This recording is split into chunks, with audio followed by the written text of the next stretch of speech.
If your job at a healthcare facility includes disinfecting against viruses, you know prevention is the best medicine. And maintaining healthy spaces starts with a healthy cleaning routine. Grainger's world-class supply chain helps ensure you have the quality products you need when you need them. From disinfectants and cleaning supplies to personal protective equipment, so you can help deliver a clean bill of health. Call 1-800-GRAINGER, click Grainger.com, or just stop by. Grainger, for the ones who get it done. Reactor online. Sensors online. Weapons online. All systems nominal. Who disrupts my coronation? Everyone has been destroyed because of this freak. I won't allow it! These babies just saved this lame fest party!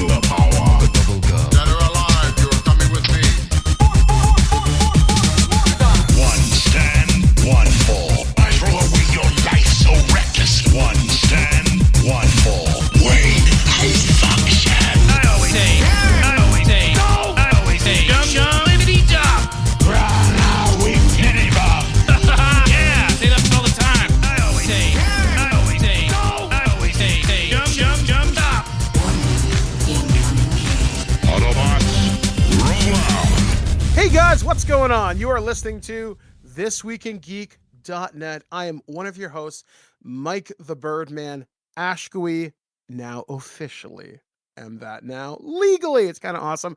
But I'm not alone as we celebrate happy 18th birthday to one of Canada's longest running podcasts. I bring on my brother, my compatriot, my hetero life mate. Alex, the producer. Wow, 18 years. Can you believe that? Like, that's a fair bit, buddy. Like, that's insane to think about this. Our podcast is now it's been old enough to drive for 2 years. It can now hold a proper license in most of Canada. It can now buy a firearm. It can now join the armed services. It can buy alcohol in certain provinces.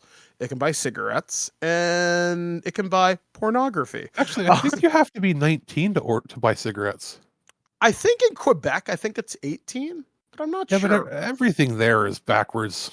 Yeah, it's a little strange. Like, they're a little more advanced in certain ways. In other ways, it's a little bit strange. But yeah, so 18 years, that's insane to think about. Like, it's funny, as just before me and Alex came on mic today, we were looking through old hard drives and old site backups, for what we've done over the years. And actually, before I go any further into the story, I had one of TWIG's original fans of the show reach out to me this past week. Luke from Australia.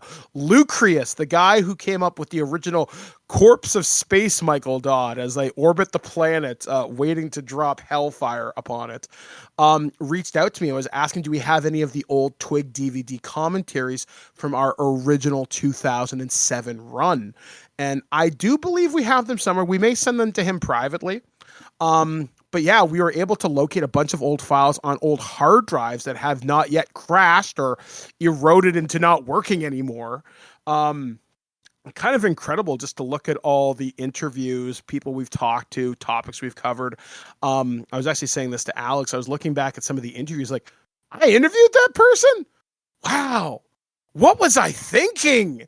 And they're terrible people. Not to say every interview I've done has been, 100% a hit and, home run out of the park. I've talked to some questionable people, but I've also talked to some really amazing people over the years. I've made some really interesting contacts over the years. I went back and listened to some old promos. Some of them, I'm glad I looked back through some of my files because I found the original voice recordings, and I think I can recreate some of the promos, because one famous promo I used to love using was from Maurice LaMarche, who's the voice of the Brain from Pinky and the Brain, countless voices on Futurama, but I knew him first growing up as Dr. Egon Spengler from the Real Ghostbusters, and Sony kept copywriting, IDing our promo. So Alex would yell at me like, Mike, please don't use the Ghostbusters promo. So maybe I can recreate it using a different music bed. and still keep We- Egon in there. We might be able to get by with using a MIDI file. That's an interesting idea. Because Yeah. I don't think MIDI, like, I know it tries Maybe to a pick up things karaoke version? well, nah, that's probably in the system. Yeah. But like generally how it works is they find something that sounds similar, but I don't know if MIDIs have ever been fed into content ID. matching system. Yeah, so maybe you can get by with using a MIDI version. Yeah, but it was like That or eventually we'll have to go on like GarageBand or some other form of thing and see, or Fiverr or something. And we got to get some like lo-fi, somebody remaking their own version. Pay $5. that's actually kind of a cool idea. Like, hey, I need off-brand Ghostbusters. Because we also we got dinged pretty hard that I was surprised with I guess the Sunday Funnies that you did with JT, music from, I think it was Batman or something, got hit real hard, where we got a warning for a strike on a couple different platforms because of it, and I was like, dude, do not use anything from DC or Marvel ever again. Yeah, that's kind of crazy how, like, you figure, like, if it's music, they care, but if it's a voice clip from Avengers, no one gives a shit. It's so strange. I mean, Well, I get it. It also depends on how much you're using, how loud it is, how prominent it is in the edit and that, and I can only control the things that I'm editing myself. So new Yeah. rule of thumb, not Alex isn't going to be a dictator. It's just don't use something that from a company that is very, very picky about these things. And we know that Disney and we know that Warner are very picky. It's so strange because, like, to think about the 18-year history of us and to look at how much the podcasting landscape has changed since 2007, like the Wild West, when you could just get two people on a rock band or a Guitar Hero microphone talking, and then editing techniques became more and more advanced. It wasn't just people simply editing on GarageBand, which actually Twig was edited on GarageBand for about the first 2 years of the show before I started getting more comfortable with Cool Edit. That's way back when one of the original hosts taught me how to use GarageBand. And we used to have problems the odd time because that's when recording interviews was very hard. Now you might say, well, why didn't you just use Skype? Skype had to force you to pay for voice recorders, and they were never perfect. I know people that we've worked with over at the Geekcast Radio Network used to use Skype almost exclusively. And then when Microsoft started interfering with Skype and a lot of third-party add-ons stopped working, a lot of us in the podcasting space had to adapt. Like, well, what do we use? And this is when Discord was really starting to come out. It also, it harkens back to an era of not just where everything was in mono for recordings for everything, but the expectation of sound quality above a phone call quality wasn't there until around 2013, 14. Yeah.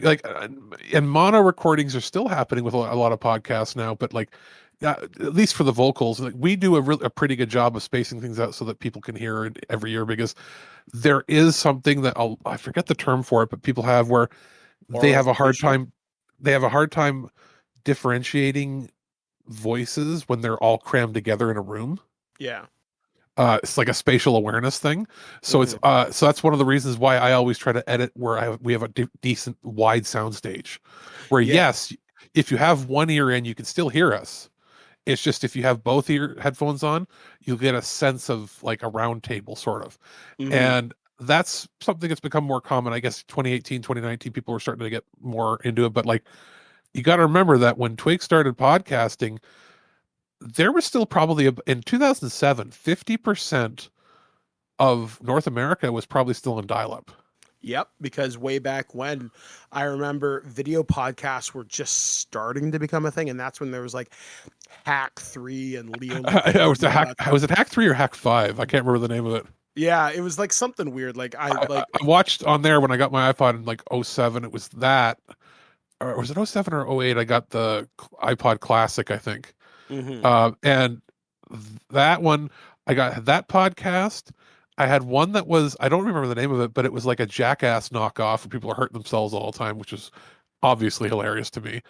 And then there was something else, and then the Game Heroes. and The then th- that was pretty much it. the podcast that I started listening to, the thing that got me into podcasts was a website called Star Wars Action News. And now they run a wildly successful podcast, I think called Now Playing. I don't think they do Swan anymore. But the guy, him and his wife, Arnie Carvello and Marjorie Carvello, if you're listening, and I doubt you are, thank you for inspiring my career. It was them who really taught me a lot about podcasting just by listening to how they did things. They would have people call in, they would do segments, stuff like that, and it was really fascinating because that's when I first learned about iTunes chapters and stuff like that. And I remember when people were doing chapters for podcasts for a really long time, and now it's starting to make a bit of a comeback. I've noticed on like Spotify, people are getting it into chapters. There's a guy that I listen to. His name is Sir Yacht. He does ridiculous eating challenges and he's just kind of a goofy guy. He does like funny, weird challenges. And his podcast is a video podcast, but also an audio podcast. And he's actually got chapters where they split the thing into whatever they're kind of talking about. And I'm starting to see people do that again, like chapters. I think that's a fairly new thing, at least in what I've noticed. I mean, amongst the podcasts I listen to. You can totally do that, and as well, like through Spreaker, our host, they popped up with the thing now when I went to upload stuff, and it says you can create posts, and they're trying to make like their own fully interactive thing, and it's like we don't really want that right now. The other thing that you can do with a lot of podcast hosts is you can make your own, like not like Patreon, but like you can make a subscribed part of the service where it's like if people have subscribers, you set your price point. But we don't want to do that. We're not paywalling anything, but that's become a thing now where instead of having to go to like Patreon or something to have it separate, if you have a popular feed, they can actually section off certain episodes to be specifically exclusive or timed exclusive and all this. And it's like that's becoming the thing, is the hyper monetization and businessification of it, where when you started, you were probably about 7 years into when the early podcasts were starting, before podcasts were podcasts. Like there were internet radio shows for the longest time. Like people were doing internet radio since like 98. I think it was Shoutcast was sort of 98, 99. Yeah, Shoutcast and Real Player and stuff like that. And there were people that were, doing stuff where like it was super low quality, like AM radio quality, but that's what you had to do. Like if you wanted a 1 hour show, you had to make the whole thing like 3 megabytes or nobody could download it. Yeah. And even downloading, ideally you'd have like early podcasts were like a 10-minute little newsletter show, because a 10-minute show at the lowest quality you could fit on 1 or 2 floppy disks if you zipped it up. If your job at a healthcare facility includes disinfecting against viruses, you know prevention is the best medicine, and maintaining healthy spaces starts with a healthy cleaning routine. Grainger's world-class supply chain helps ensure you have the quality products you need when you need them, from disinfectants and cleaning supplies to personal protective equipment, so you can help deliver a clean bill of health. Call 1-800-GRAINGER, click Grainger.com, or just stop by. Grainger, for the ones who get it done. Yeah, like I remember, like, hell, when you talk about internet newsletters, I remember one of my favorites for a long time. I think he still does it, but maybe not to the same degree. His name was Chris Prillo and Locker Gnome. Because I used to gain a lot of really interesting, things from my desktop, or, other things that would make my life a little bit easier. Like, hey, here's a cool app that does this, that, and the other thing. Or there was like Mac News. You used to get like really cool wallpapers or Mac widgets for your taskbar and stuff like that. It's amazing to see how much the internet has grown up in 8 years. And I was actually having another conversation. I think I was talking with my friends Tristan, who used to be a part of the show, and my friend Nick. We were talking about being old interneters, and we were talking about how things were just different back then to now. We're talking about MIRC, and you'd get into different chat rooms, and flame war still existed. Now a flame war usually resists and people getting swatted or something, which is a terrible evolution of disagreeing with people. Yeah. But the internet has become this force of nature now, because like we've seen it wielded for good for me. Like I've seen some really amazing things happen because I reached out to people on the internet, and I'm tremendously gracious for it. But I've also seen people have incredible bad things happen to them. I don't want to get into it, lest you say its name. it's just it's so strange to see how things have changed. And I think for us, it's been a very, very, very positive thing. I've met some wonderful people. And you mentioned about paywalling and subscriptions. And I was having this conversation on my Facebook a couple weeks ago. I said, Twig will always be free. We will always be, the news deserves to be free. And we do get some review product on this show. And, we get games, books, movies, sometimes some toys. And that's enough for us. That's cool. That's all I really want. I like being able to hang out with my it's friends not expected or anything. Yeah, It's just, we'll take that as a perk of doing what we want to do for fun. Yeah, exactly. I mean, it's cool. Like, hey, Mike, what do you think about the D&D Monster Manual? What do you think about this Transformer? Cool. I like both those things. Or, we might review something from, I don't know, a company. Do you like this movie? Well, not really. Okay, cool. At least you're honest about it. So, yeah, I mean, go us. So we've rambled on long enough. So very briefly, what have we been doing since our break we took back after our holiday gift guide and our coverage of the 2024 Game Awards? Well, I've been playing a lot of Mech Warrior. I finished Mech Warrior 5 Clans thanks to my friend Stephanie. She gave us a review code later on, and it was included in our holiday gift guide as a recommendation. And I actually took a page out of your book, Alex. You told me many years ago, and quite recently as well, that you sent a nice letter to the developers of Deus Ex Human Revolution. So what I've decided is in 2025, every couple of weeks or every week, hopefully, I'm going to send one email to one person, one content creator whose work I really enjoy. So I reached out to the MechWarrior 5 team's clan development team and wrote them a really nice letter about how much this means to me, how much it's making me reconnect with old friends during high school, which I actually played my first game of Battletech in 20 plus years with my friend Calvin and Thorsten down at the round table here in Guelph 2 weeks ago. And then, unfortunately, that team was hit with layoffs. So that sucks. But I also wrote to another company. This one I didn't expect. I wrote to the Sheets brand of convenience stores. You might be saying, well, why? So I was watching a bunch of videos on YouTube, and a lot of people were doing these 24 hours at a Sheets, like eating challenges or what makes the Sheets brand interesting. And I was seeing how many people were genuinely happy just being a sheethead, as they call themselves. So I wrote the Sheets and said, hey, I don't know what's ever going to come of this. I just want to say, hey, thank you for creating such an interesting and fun brand. I've never seen a community come together over something so unique before. So, hey, thank you for doing something fun and interesting. But hey, while I've got your attention, is there any chance you could send me some stickers or something for my wheelchair? I think it might be kind of fun. So I wrote to the Sheets people. A couple days later, they wrote me back. I'm like, hey, Mike, what's your address? I'm like, okay. So this week, I received a small care package from Sheets.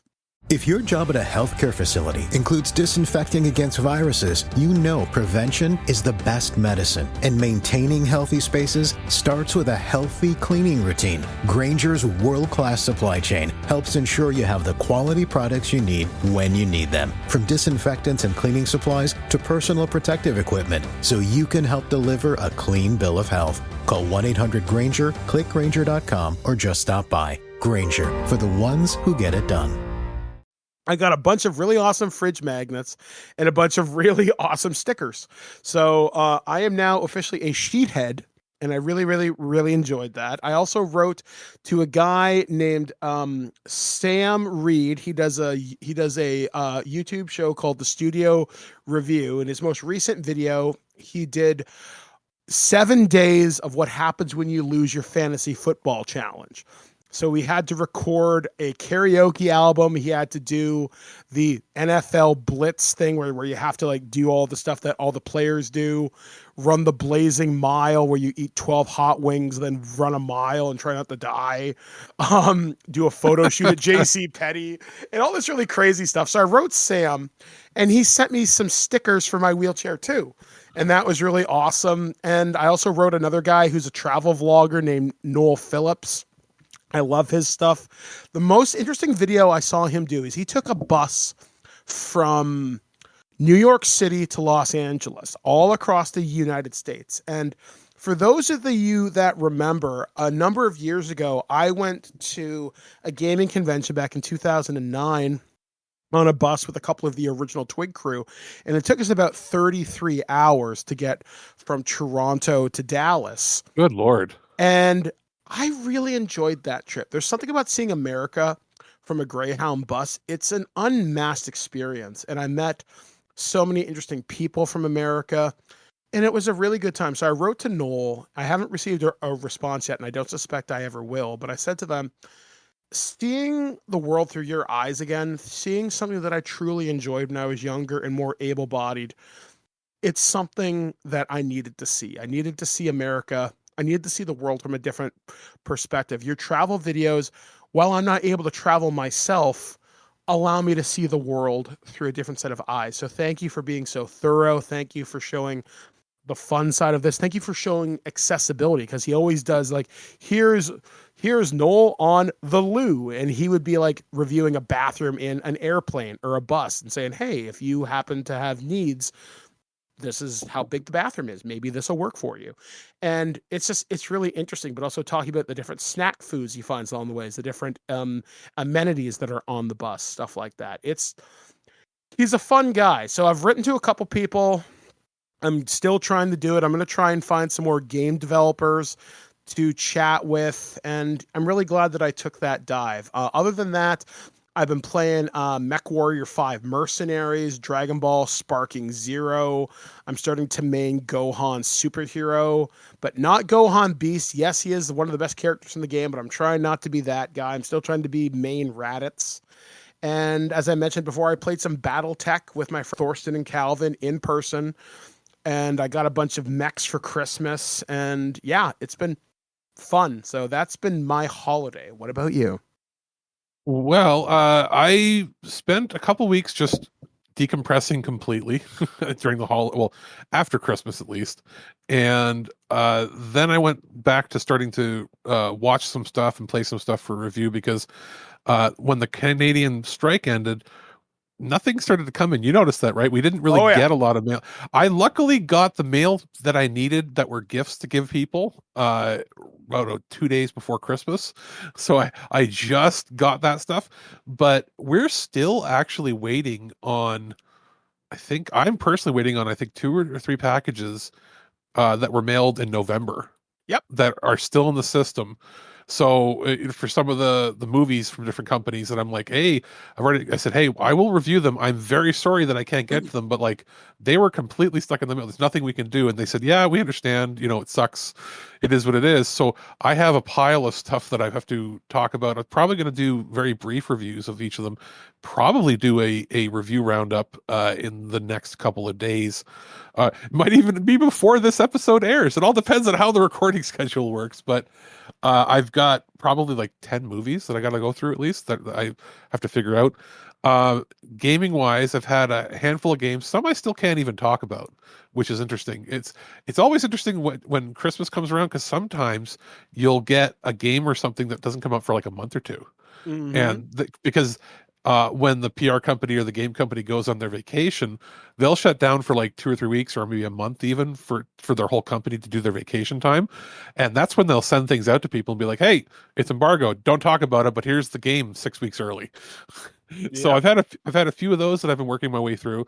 I'll have a couple of reviews probably in this show or in the next show with some interesting stuff there. And as far as playing things and doing stuff for myself, I wanted to like pick a couple games from my back catalog and go, I want to actually really legitimately apply myself and try to beat these, because either in the past I either didn't like them or lost interest, or life got in the way. And I tried a few. I tried doing Gears of War for like the 6th time, and I still hate it. So it's too bad. It's just something about the gameplay style just doesn't appeal to me at all. So I've come to the conclusion that it's a great series that just really isn't for me. Yeah. So I'm at ease with that. I will watch probably some videos on the story completion when there's an inevitable next game. That's that. What is it? The origin game, Yeah. the Emergence invasion Day. Yeah. emergency. I'll give it a try. Obviously, I'll give it a try. But not necessarily for me. I did play the on Game Pass. I renewed my Game Pass subscription on PC because I, finally have a good computer to use. So I during the break upgraded my PC. By upgraded to new, I mean like 12th gen Intel, which is like 2 generations ago or maybe 3. But basically, I have a powerful enough CPU to work with my case and everything now that I can actually play games at significantly higher quality than I can do on the PS5. So that has helped immensely. It means I'm not turning on my Xbox very much right now, but I was able to play the Indiana Jones game. I had fun with that. That was a just for me game. Um, I didn't think I would like it because I don't like a lot of Bethesda games. But when I realized it was Machine Games, which is the people that do uh, the Wolfenstein games, it was good. And it worked out a lot better than I expected for being a first person perspective. And I'm really not a huge fan of first person, but I liked it. So I played that. That was a game for me. I went and played a few things again for review that I can't talk about. Uh, as far as other things specifically for me in my back catalog, I tried doing Doom and Doom Eternal. I was having some audio issues on my PC with my Bluetooth headphones for it. Something weird with it, and I'm like, I'm just not going to do that. But I did end up playing StarCraft and StarCraft 2. I had beaten StarCraft 1 and Brood War back in like 99. Mhm. And then StarCraft 2 Wings of Liberty. Liberty, I guess. Yep. I had gotten that. I had purchased it retail Same here. Yep. and when I was working in retail. I purchased it, installed it. I think I beat it back when it came out with 2010. I either beat it or I got really close to the end, and then my key got locked out, and I was like, "What the hell?" I think like I had purchased it retail, but I think somebody was using a duplicate of my key or something. There was a lot of issues going on around that time with uh, like key code and serial certifications with a lot of different companies because it's in the pre uh BattleNet being all centralized the same way it is now. So Mhm. there's something about it I like was deauthorized for some weird freaky reason. I didn't want to deal with it and I was like, fuck this. So I just didn't for years and years and years. But I didn't know that the games were all on Game Pass on PC. So now that I had a good enough computer, and even though these are older games, I wanted to be able to run it at maximum. So I went over the last week or so, and I went and beat one in Brood War, two all three of the two ones, plus the expansion for no what is it? Is it not Nova? Whatever the ghost character is from the Ghost game. Sarah Um, Kerrigan's. Yeah. not Sarah Kerrigan. Is it Nova? Oh yeah. Okay. Yeah. And it's a blur because I did all of it. And what I did was I played it on normal. If I got too difficult, I turned it down to casual. If I found myself in a level where I was like, oh God, it's one of these ones where it's like, it's going to take me forever, then I would enter a code or two because I didn't care about losing any achievements on it. Because at this point, we're talking about 3 games that are like 15 years old, Yeah. which is, or no, sorry, I guess 10 years old now. 10 years old? 15. Easily. No, 15 years old for the earliest one. Yeah. So we're at a point now where it's like, you know what? If I wasn't going to play it before and I hadn't gotten around to it, I want to get the story done. And I'm like, the story's really good. And then as I'm going through it, I'm like, wait a minute. So the 2 expansions that came out, which were the ones for the Zerg and then the one for the Protoss, they're pretty heavily influenced by Mass Effect. Oh yeah. Because, and I've seen people, and I was like, this is Mass Effect. People online like, no, it's the other way around. It's like, no, it's not. Because 2010, so Mass Effect 2 came out the same time that Wings of Liberty came out.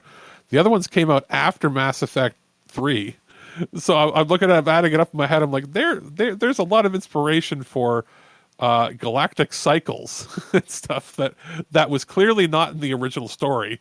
But regardless, I had a really good time doing that. I'm sad to see that they probably aren't going to do another one for a very long time. Who knows? But played those, and that's sort of been it. I've had a few other games left that I was playing that I just haven't If your job at a healthcare facility includes disinfecting against viruses, you know prevention is the best medicine, and maintaining healthy spaces starts with a healthy cleaning routine. Grainger's world-class supply chain helps ensure you have the quality products you need when you need them, from disinfectants and cleaning supplies to personal protective equipment, so you can help deliver a clean bill of health. Call 1-800-GRAINGER, click Grainger.com, or just stop by. Grainger, for the ones who get it done. Cohesively thought of putting together here of what I'm doing, but I spent a lot of time on being able to do just me stuff, because I made sure that I had enough episodes of Earth vs. Soup and some other stuff that we had recorded previously edited and ready to go. So it's actually been a nice time. It's actually weird to me that we're back recording. Yeah, it's actually kind of nice to be back doing this stuff. Is actually, I think, the longest we've gone without recording you and I together. Yeah, like I've been recording stuff in the background during my break, because Alex is like, Mike, take a break. I'm like, no. So I recorded a bunch it's last time that you and I recorded together was, I think, December 10th. Yeah, it's been like forever. Whereas I've been recording with Dave and David Denoyer for a couple of weeks. We've actually been recording almost weekly for about 4 weeks now. We're starting to get back in because Dave had problems with his computer and Ken was at MagFest. But now we're starting to record a couple of new shows. We're recording a bunch of loose cannons. And the idea is to always have stuff in the back pocket should I jump into some of my political bullshit, or I might be working, doing other advocacy things here in the city. I never want to leave the show completely without Alex having something to go to. So, but anyway, we should get started. So guys, we have a lot of interesting stuff to talk about today. We're going to be talking about some stuff involving the blockchain, what's going to be coming up for Dungeons and Dragons, and a whole lot more. I've got some reviews coming up from the TTRPG space with some new voices to the show. One of them was recorded by an old friend of mine, and one of them, this person doesn't want to appear on microphone, so we're going to welcome Nick to the show, and then we have something from Alex. So keep it locked here to thisweekingeek.net. I've been Mike the Birdman. He's been Alex the Producer. We will be back, guys, with the first Nerd News Network of the year right here on thisweekingeek.net. Hi, I'm Michelle, and I'm a guest contributor for This Week in Geek for this special review. Gen Con 2024 gave us yet another cornucopia of new game releases to enjoy, and among them was the playtest for Starfinder 2nd Edition. The first edition of Starfinder came out in August 2017 and brought new mechanics to the table. The 2nd Edition playtest shows just how much has been learned about translating fantasy into science fiction. The latest Starfinder is intended to be released as a standalone game in summer of 2025 that is fully compatible with Pathfinder 2nd Edition. Thus, during the playtest, there are numerous references to Pathfinder 2nd Edition Player Core and GM Core books, as a playtest book does not contain all information for the game engine. Some of the most notable changes from 1st to 2nd Edition is a change to hit points. Stamina points continue as an optional rule as released in Pathfinder 2nd Edition, but is no longer part of the core system. Thanks to the compatibility, character creation is the same in Starfinder's playtest as it is in Pathfinder's creation process. You can choose from a number of ancestries, backgrounds, and classes. The playtest has given a few new options to the list of ancestries. Barathu, which are described as floating jellyfish-like beings that evolved from the gas giant Abathada. Barathus rewrite their own genetic code instinctively and at will, shaping their bodies into a stunning array of unique forms. Patra, a humanoid feline species that are highly competitive and known for their achievements in many subjects. They've joined the pack world since their homeworld was recently freed from a Vescarium occupation. Skittermanders, which are small, furry, excitable, six-armed humanoids with bright fur colors, known for helping their party with manic enthusiasm. Bore, who are those with undead bodies that have become a protective shell for their soul. Prismeni are the beings that carry a fragment of the drift inside them, and are so connected to the drift they can access that plane and its power.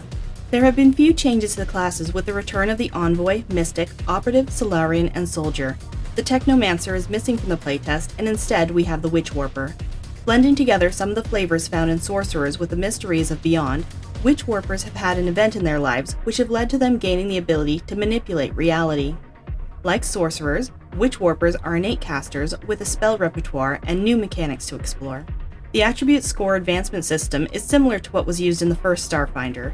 Now called Boosts, attribute scores and their respective increases are no longer used. Instead, the attribute modifier is directly controlled and influenced by your ancestry, class, background, and direct choices made at level milestones. Alignment has also been done away with in the 2nd edition, and has been replaced with the edicts and anathemas. Characters that follow a faith or a code now have examples of what is deemed desirable and what is unacceptable.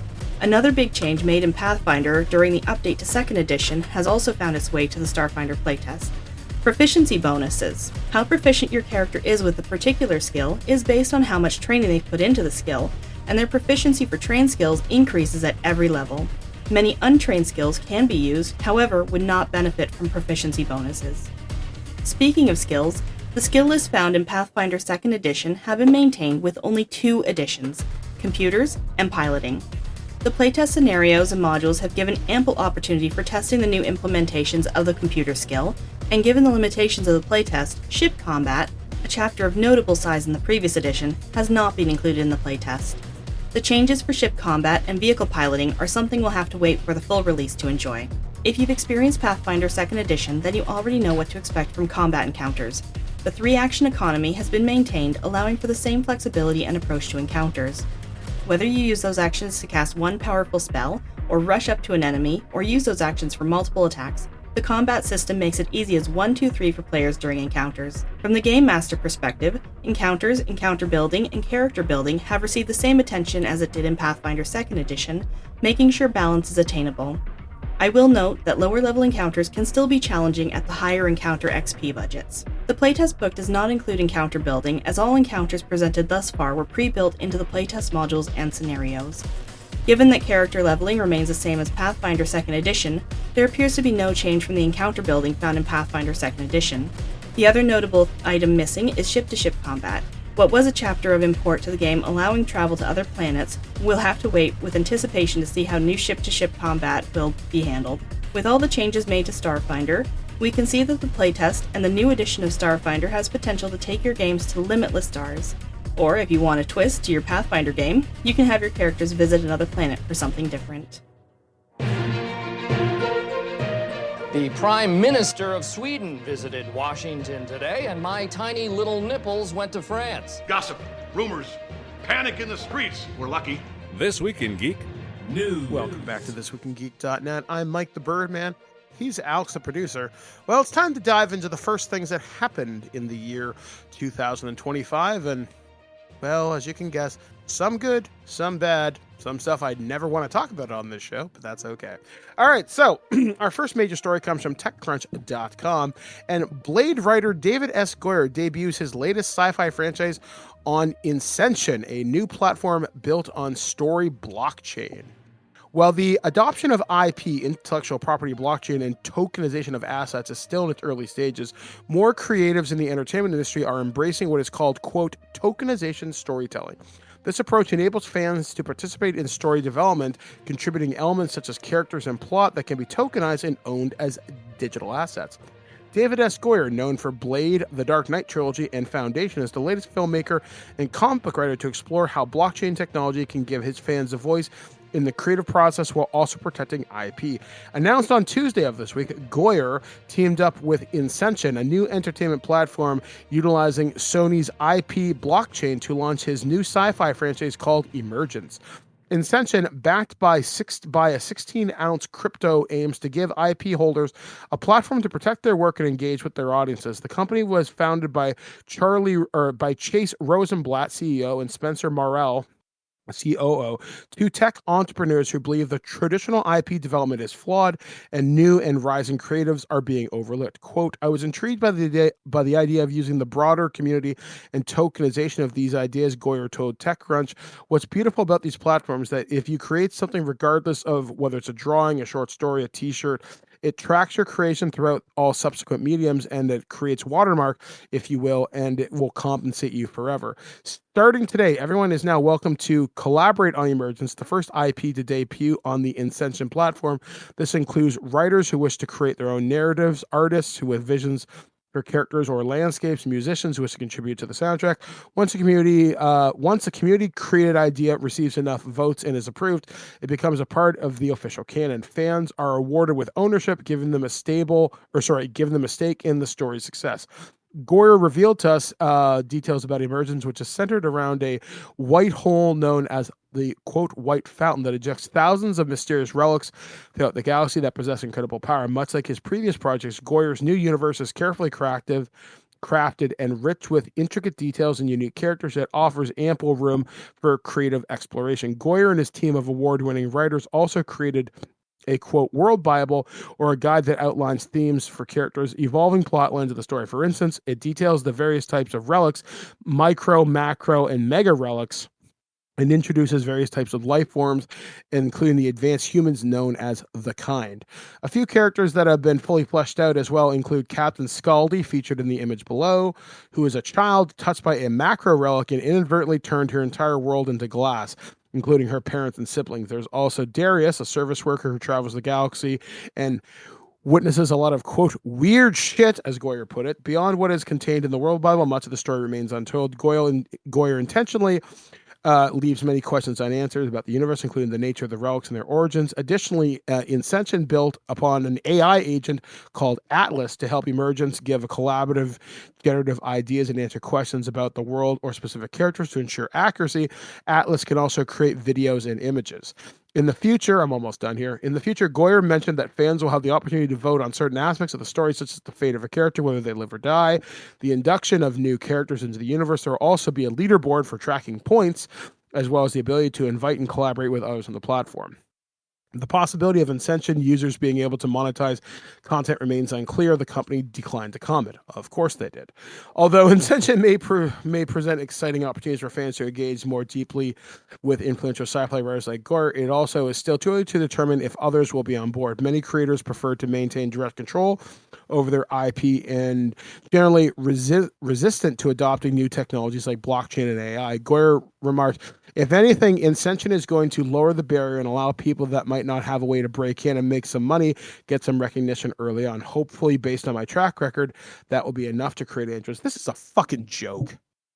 When I read this, I see it's play by email RPG, and you get to vote on things. So what's to prevent someone from creating something ridiculous like one of these relics, like I create the dildo of mass insertion? It also doesn't help that okay, he's kind of a hack writer. He had some good stuff, but not anymore. No, not even. He doesn't make up his own stuff. Like, he's the writer of Script Doctor. The writer of Death Warrant, Kickboxer 2, Demonic Toys, Arcade. Hey, do not talk shit about Demonic Toys. No, yeah. Not in this house. Not in this. Okay, Shakespeare it is not. You know what I mean? Dark City was probably the most interesting thing he ever wrote. First Blade was all right. But it's based on, it's not like he created it. You know what I mean? That's like true. it's 100%. And like Jumper, sure, it's fine. But like, did you ever see Dark City? I think that's probably the best thing he ever wrote. But how much of that was him and how much of that was redone and envisioned by Alex Proyas, the director? You know what I mean? Like it's beyond that, like television. What did he do? He did some TV stuff that was interesting, but not like he's fine, but he's not somebody I would trust with something like this. This looks like a money laundering scheme.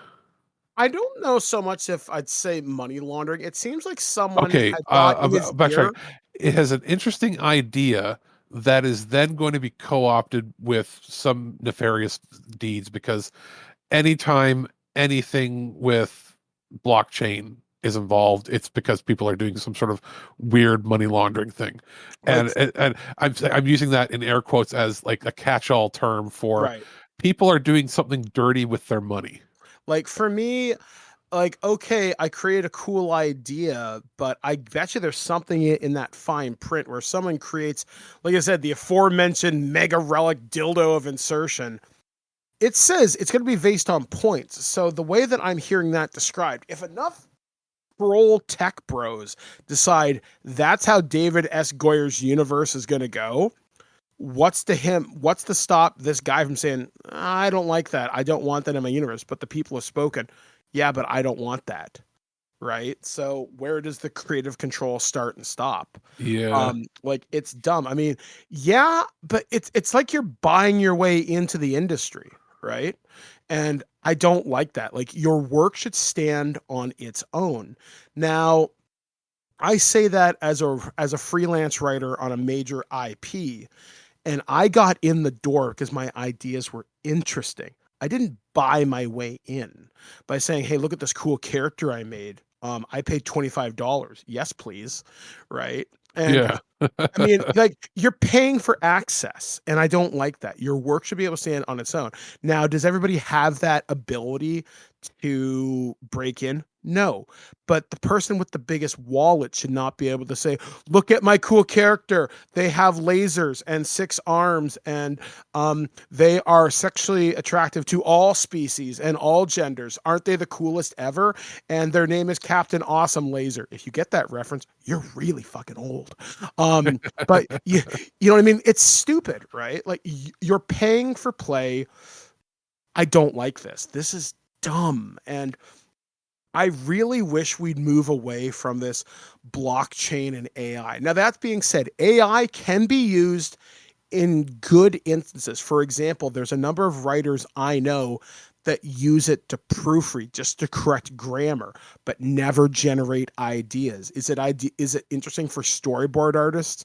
Yeah, sure. If you want to say, here's what a scene should look like, maybe it'll save you a little bit of money in developing a storyboard if you're a small independent filmmaker, right? Or something like that. There are arguments for AI at times, but for the most part, there should be a human hand involved, because AI shit always looks a little bit weird.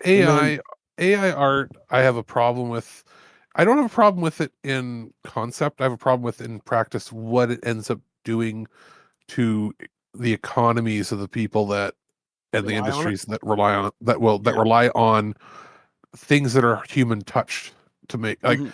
where I do think it has a place. Mhm.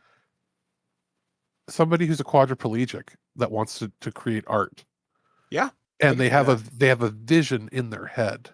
Yeah. What if Stephen Hawking wanted to create art, and you know he couldn't, but he could use his eye blinking thing that he used, that he used to, like, select words, and that, what if he could use that to create the descriptive worlds, or what he envisions in his head, and it would not obviously create something wholly original, but it would be something like, as a means of communication for people to here's a representation of the dreams I have in my head when I have no ability to create it myself Mhm. physically. And then what you do from that is you go, here's my concept, and then somebody goes, okay, I can create that for you, here's my final design. Somebody else will, like, take that as the rough draft, because then you're not taking a job away from somebody, because if you're somebody who is in a position where you can't even speak, Mhm. you can't move, you can't really speak, you're limited with the ALS. Well, you're not taking away somebody's job by having the AI do it for you, because you would have no way of letting somebody else know what you wanted done in your commission. So Yeah. you use that as a method to make your rough draft for your then you say, hey, here's the idea I had in my head, can you make your own version of it, as this, using this as your basis? Yeah. So Like, I have no problem with that. I have a problem when somebody has the money to hire somebody, and Mhm. instead goes, no, I'll use this because it'll steal other people's art and I don't have to deal with it. Yeah, like, for example, I've used AI stuff in some of my social media posting for the Gulf Storm trackers. Like, I need a picture of a lightning bolt hitting a tree, right? I don't want to steal someone's photography for that. I don't have the capacity to pay for art. So as long as it's something simple and, like, not stealing something, I don't have a If you're problem with it. taking, if it's like, what I would want, and I don't think that there is one that exists yet, is I would want an AI generator, blah blah blah, where they can prove and say, hey, it's only trained on public domain pictures. Yes, and that seems to be the big issue, is like, nobody can definitively say this wasn't built on whatever. Yeah, like if it was so literally good. like, hey, if whatever company says, hey, we're built ours on things that are either public domain from prior to 1925 or whatever, and anything that's newer than that is pulled from specifically Creative Commons and public domain, the creation of these pieces of art and these photographs and these stock photos are all for the public consumption for free for anybody anyway. If you could pull from that, then I have zero ethical issues with it, because it'd be no different than you grabbing it from there and then just making a slight alteration yourself. Yeah. Like when it comes to this whole in session or whatever the fuck they're calling it, I don't like what it can do. Plus the fact if you're generating AI images to generate artwork for this project or whatever, I don't trust the fine print, right? Like what if you do create something really awesome and you're using their tools? Do they own that? Like something Yeah. there's going to be a flaw in this thinking somewhere, and it's going to be coming out on it's going to come out in their advantage because they've got the money, they've got the lawyers. You're some schmuck who thinks Captain Awesome Laser is going to become the next Luke Skywalker, and you didn't read the fine print. So that's that story. That is yucky, David S. Goyer. I lose more respect for you each and every day. Our next story is kind of a cool one. Definitely something, I don't know how much else is going to be able to comment on this. So I'll do my best to make this as accessible as possible.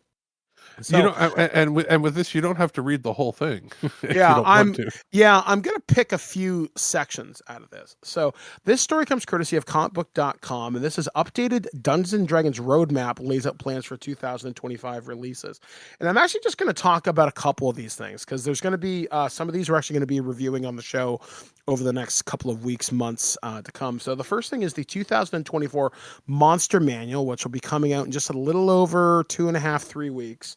And it says this updated rulebook features 500 plus monsters, including many revised favorites and over 55 new additions, and is largely geared towards the DM looking for stat blocks for early level encounters through the epic final battles to end a campaign. At the earliest release on the list, there's plenty of info and sneak previews for the 2024 Monster Manual out there. Fans can get the first look at the legendary new monsters, including the Arch-Hag Blob of Annihilation, and more videos from the D&D team. There is a really good video that the Dungeon Dudes do over on YouTube, and they talk about the pirate, or I think it's called the Bandit Crime Lord, and it basically gives you a really nice, I think it's CR11, I want to say, bad guy who's just an ordinary dude, just a guy who's just a really high level, and like he can like shoot you 3 times doing a shit ton of damage, as opposed, because there aren't too many human NPC stat blocks. There's like the assassin, there's the bandit captain, but there aren't too many guys that are just generic level dudes, because you're not always going to be fighting black puddings, drakes, wyverns, or liches. Sometimes you just fight a guy who's really good at math and just has a bunch of goons around him. But hey, maybe this guy maybe has goons and he's a really good shot with a pistol and a rapier. He's the abacus, the human abacus, because he can count and do math. Well, technically, that's what Action Man was from the 90s. Another thing I forgot about Action Man. Yeah, he was just a guy who was just really good at math and physics. I'm like, all right, cool, I guess. It is exactly 2.4 meters away from Exactly. He's our good old friend Black Shadow there. This one I think is fairly interesting. Shadow is the kindergarten math version of Action Man.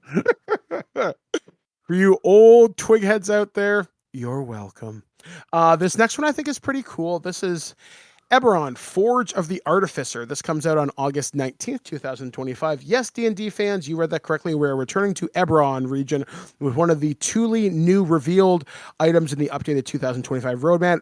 Eberron, Forge of the Artificer is intended to be a companion to Eberron, Rising from the Last War, the adventure book from 2019. In keeping with the experimental theme, this book has a new format for D&D fans. The Creative team described it as being similar to the Book of Everything, like like the Everything book, like Tasha's Cauldron of Everything, in one specific region. In addition to the updated Artificer class and lore information, the book also ties it into the DM guide with adventure chapters that can be worked into a Eberron campaign. I think that's pretty cool. I actually play with an Artificer in my private game that I play with a couple of my friends once a week, or actually update on that game. So we've been playing for 1 year. This is the longest I've ever held a continuous RPG group that wasn't recording for a podcast. This is the longest private game I've ever played in. And we have finally come to the conclusion of our 1 year adventure. And then I take over for 4 weeks, and then our regular DM takes back over. And it's been quite the adventure. This new thing I'm kind of excited about because I think it's a very interesting idea that I heard about this particular setting in books years past. So the new starter set called Heroes of the Borderlands comes out on September 16th, 2025. With a revised 5th edition rule set, it's not surprising we're getting a new D&D starter set. However, the set isn't going to look quite like those that have come before. It brings players back to the area featured in the 1979 The Keep on the Borderlands adventure module, but with an updated take. Previous starter sets have included adventure hooks, rulebooks, and character sheets with ready-made characters printed on them. This set, according to the D&D team, will be something of a board game and D&D hybrid. It will include a new tile-based system for character creation, various cards, add tokens to keep track of items, equipment, and spells. Sounds interesting. The thing that I'm really looking forward to, this is the big thing for me. Forgotten Realms Player's Guide and Adventure Guide, November 11th, 2025. For those asking, where is the standard adventure module book, where is the standard adventure module book for 2025? This is kind of the answer. This set is broken into 2 different books, a Player's Guide and a DM-focused adventure guide. In the Player's Guide, the D&D fans will find 8 new subclasses that slot into the lore of the Forgotten Realms. This also includes new information on a new spell casting type, the Circle Cast, some basic world overview suited to players without giving away the DM's tricks. The adventure guide will include details on 5 potential campaign settings within the Forgotten Realms. And yes, this includes Baldur's Gate and even some familiar faces from Baldur's Gate 3. It also features short adventures that DMs can use to build up to a campaign in any of these regions with a unique flavor and style. I'm incredibly excited for this, especially if it includes Baldur's Gate's 3 people. My guess is we're going to get Duke Ulder Ravengard, who's Will's father, as the head of the Flaming Fist. I don't think we're going to get anybody like Gortash or anybody like that because they're major villains in that game. I could see maybe Jahira, who's the Harper person who joins your campaign. If they're smart, they'll put in Mink Simbu, if they're really smart. And there is something else that's been announced for this game, but nobody knows what it is just yet. It's an unannounced project that's going to be happening in October of this year, but they haven't revealed any information about it. I'm guessing something Ravenloft. In the most ideal world, it would thrill me to no end if they were to drop something Dark Sun. And Alex, you probably don't know what the hell I'm talking about. Dark Sun, long story short, is Mad Max meets D&D. So imagine a desert planet where if you use magic, you're considered a heretic and a heathen. Not a good time. But there's a unique mechanic built into Dark Sun where you can go crazy and become evil as you continue to die of thirst. So water is an incredibly precious resource in Dark Sun. It's an incredibly apocalyptic setting. Some people say Dark Sun is what happens to Forgotten Realms, like 1,000 or more years, like 1,000 generations in the future. It's an incredibly grim, dark setting. It's very cool, though. Most of your items are not made out of metal and wood. They're made out of bone. I used to have the original Dark Sun box set for Advanced D&D 2nd edition. Very cool stuff. I've had a couple friends of mine I play D&D with tell me about it. It looks incredibly neat.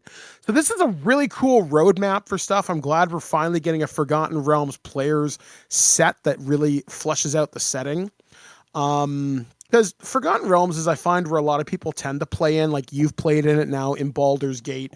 So you know a lot of the major players. You know about Waterdeep. You know about Baldur's Gate. You've probably heard of games like Neverwinter and Icewind Dale. All these take place in the Forgotten Realms. So this is really cool. But the fact that they're doing something for Eberron, which is where the Warforged come from, I want to believe, which is basically D&D's version of robot golems, would be a good way to describe them. That's okay. cool.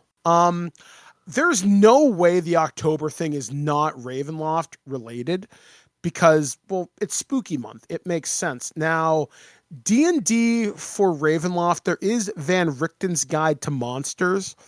A world guide would be nice, but we're not going to get 2 of those in 1 year. So my guess is maybe an adventure or something, maybe a Ravenloft player's guide or something.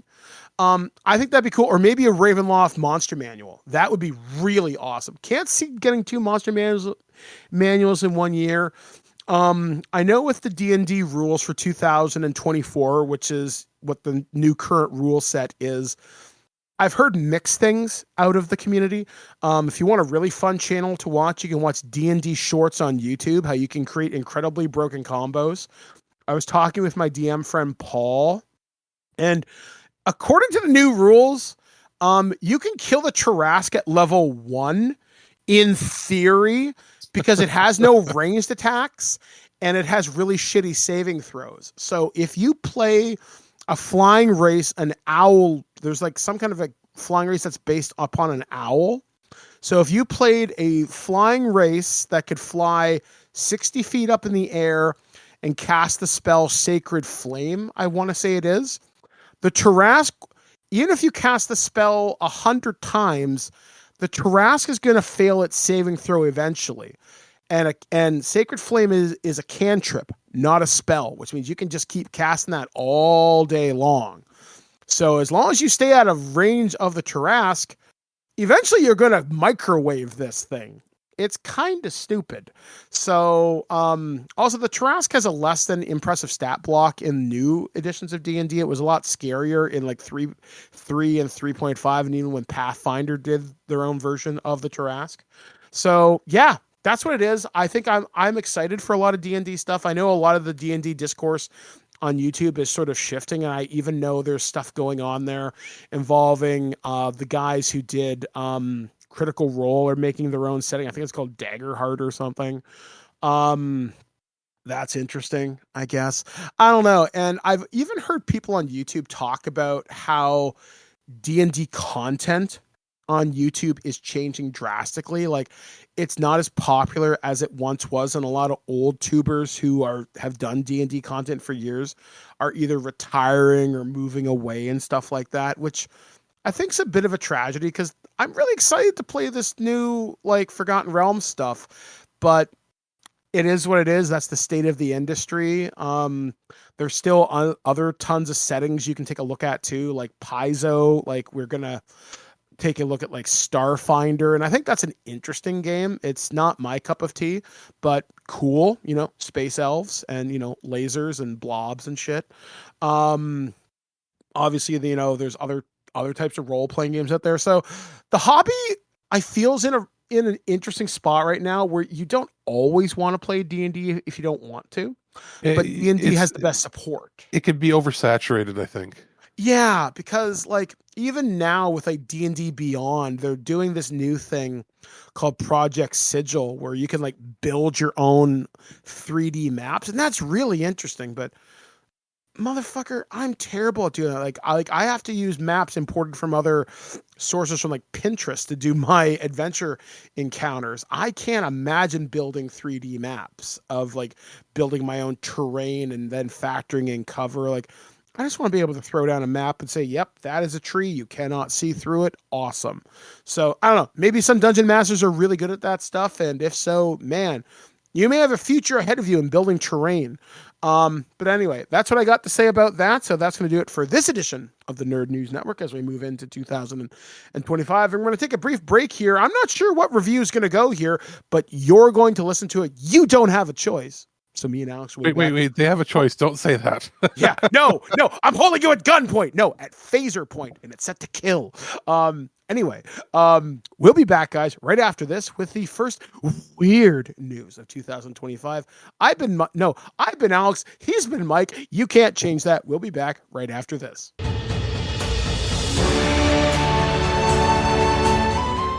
Alex, the producer here, and our friends over at Koei Tecmo sent a review copy of the newest Dynasty Warriors game, Dynasty Warriors Origins. This is a very different take on what, to be honest, had become a very tired and sort of stretched out franchise. Pretty much, if you played one Dynasty Warriors, you had played them all. The Mushu beat 'em up, slashing up a bazillion enemies games had basically all played the same. You just saw occasional things like graphical updates and little bits of flashes of inspiration here and there. But this time it's, as name implies, it's an Origins game. So you are playing, instead of like controlling a bazillion different characters within the larger, Romance of the Three Kingdoms story, you're playing a wandering swordsman who is, sort of an amnesiac. You've got a fresh slate, and you're sort of playing it more like an RPG in that you're leveling up your different weapons. You're going around with a stronger focus on a narrative story, which is a lot better, actually. There's been a lot more care put into the storytelling in this than I think in previous games. Big graphical update, a big game engine update. The audio seems a little bit better. Everything seems like a significant improvement over previous. I won't spoil story for you, even though it's, it's kind of based on something that's like one of the most popular retold stories ever made. But they've done some unique stuff here that makes it stand out. The controls are tight. I found that I played for several hours without ever feeling as mundane or as repetitive as I felt with some of the previous games. Traditionally, my experience with this franchise has been, you pick it up, you play it for about 10 minutes, you're like, I'm having a great time. And then about an hour in, you're like, I think I've had enough. And then you come back to it another time. This is a little different. This feels much more compelling. It makes me feel like I want to play it significantly more. It's a significant step up in just production value and game design overall. So I would recommend this as a good entry point, actually, for a lot of people that have maybe never played a Dynasty Warriors game, or for lapsed players that maybe got bored with the formula being sort of the samey over and over again. And I would say it's one of the biggest highlights of the beginning of this quarter, of the beginning of the year. And I certainly hope that a lot of people end up, picking it up that maybe wouldn't have. If there's anything I can say, maybe that would be a bit of a detractor to it, it's that with the open world, there needs to be a better indication of where to go, maybe. It can be a little melodramatic at points, but that's just up to personal preference. I would say it's a very well polished game, probably one of the best in the franchise overall, and definitely the best over the last several iterations. I would say it's definitely worth checking out. Highly recommend. Go crazy? Don't mind if I do! Human sacrifice, dogs and cats living together, mass hysteria. Hello there. Welcome back to this week. I'm sorry. I'm Mike. He's Alex. It is time to talk about the strange, the unusual things that have come forth from the darkness to consume us with all sorts of weirdness, madness, but occasionally a chuckle. This is the weird news for 2025. Okay, so this first story comes courtesy of spacenews.com, and astronomers seek global ban on space advertising. Astronomers are calling on nations for a ban on advertising in space that can be seen from the ground, calling it the latest threat to the dark and quiet sky. At a briefing during the 245th meeting of the American Astronomical Society earlier this month, the organization rolled out a statement calling for bans on, quote, obstructive space advertising because the interference could cause it could cause on ground-based astronomy. Obtrusive space advertising is defined in the U.S. federal law as advertising in outer space that is capable of being recognized by a human being on the surface of the Earth without the aid of a telescope or other technological device, such advertising is banned in federal law. through prohibitions granting launch licenses for missions carrying payloads to carry space advertising. However, while the federal law has been in place for decades, John Barentine of the Dark Sky of Dark Sky Consulting, a member of the AAS Committee for the Protection of Astronomy and the Space Environment, or COMPAS, said at the briefing there is a growing concern that companies in other nations would launch obtrusive space advertising payloads. Quote, the lure of it is so great that I can't imagine no one will try. I think the commercial value will prompt somebody to do it. There are no imminent space advertising efforts, Barentine said that he was aware of, but he did cite one Russian company, Avant Space. That company launched a 3AU Cube sat in April of 2024 that was designed, the company stated, to test technologies for a proposed future constellation of satellites that would maneuver in orbit and shine lasers to form logos or other images for advertisers. Avant Space has disclosed few details that demonstrate the satellite or plans for deploying a constellation. Their technology demonstration was evidently successful as far as anybody knows, Barentine said. Another Russian company, Start Rocket, announced in 2019 that it had a contract with a Russian subsidiary of PepsiCo to promote an energy drink using space advertising with a fleet of satellites reflecting sunlight with a mylar sails to form the logo. However, PepsiCo's U.S. headquarters said it would not be pursuing such advertising after conducting, quote, an exploratory test using a high-altitude balloon. The AAS, in its statement, has called for a global ban on obtrusive space advertising by appropriate international conventions, treaty, or law, and urged the U.S. delegation at the United Nations Committee of Peaceful Uses of Outer Space, or COPUS, to advocate for such a ban. Barentine said he would like the U.S. at COPUS to, quote, to go actively promote the issue and try to establish it at least the norm within the international community to not engage in such forms of advertising. Yeah, I can't imagine looking up at the night sky and maybe going stargazing, maybe during one of the Perseid meteor showers, and suddenly there's a green Monster Energy logo just right in the sky. That is disturbing. And it's funny because you and I watch a lot of sci-fi TV shows. Like we've seen in Futurama, there's like a billboard hanging out at one of the Lagrange points or something.